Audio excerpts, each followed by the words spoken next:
o't toshi tushadi, tushmaydi. O't toshi tushadi, tushmaydi. Bu mavzu davom etaveradi. Demak, bitta xulosa qildimda, o't toshi tushmaydi degan odamlarning o'tidagi tosh tushmasin mayli. Tushadi deganlarni hammasiniki tushib ketsin. Sizlarga quyidagi tasvir bo'yicha aytib o'taman. Har kimning ixtiyori. Xohlasa mana shunday usulda davolashni davom ettirsin, xohlasa operatsiya qildirsin, har kimning ixtiyori. Endi o'tdagi toshni tushirishda qo'llanadigan usullar. O'tdagi tosh, ya'ni talhadagi tosh.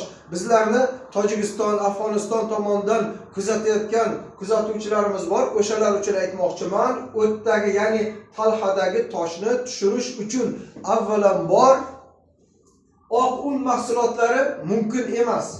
Shakar aralashgan mahsulotlar mumkin emas. Zavod, fabrika mahsulotlari mumkin emas. Qovurilgan yog'li ovqatlar, ya'ni tomoqlar mumkin emas. Kechki ovqat, ujin, kechki ovqat mumkin emas. Endi zarurat bo'lgan, agar mana shu o'rtadagilarni bajarsa, ko'proq foyda beradigan usullarni aytaman. Hammomga tushishlik, ya'ni banyaga tushishlik juda ham yaxshi foyda beradi. Haftada iloji bo'lsa 2 marta tushgan yaxshiroq. Klizma qilishlik, ya'ni huqna qilishlik juda zo'r effekt beradi. Bundan tashqari zuluk qo'yishlik, hijama qilishlik, apiterapiya, ya'ni asalariga chaqtirishlik juda ham kerak, iloji bo'lsa majburiy deb biling bu narsani. Bu qilishimiz kerak. Endi qaysi giyohlarni iste'mol qilishda tavsiya berasiz deyiladi. Biz va yana doimgidek qirqbog'in, rus tilida xvosh deyiladi. Zog'aza, efedra, zirk, barbaris, o'lmas o't, besmertnik, bo'ymadaron, tisechalistnik, ro'yan, marena, dastarbosh, pejma, kavrak, firula. Kavrakni biz qizil qilib yozib qo'ydik. Kavrak bu Qirg'izistondan kuzatuvchilarimiz bor.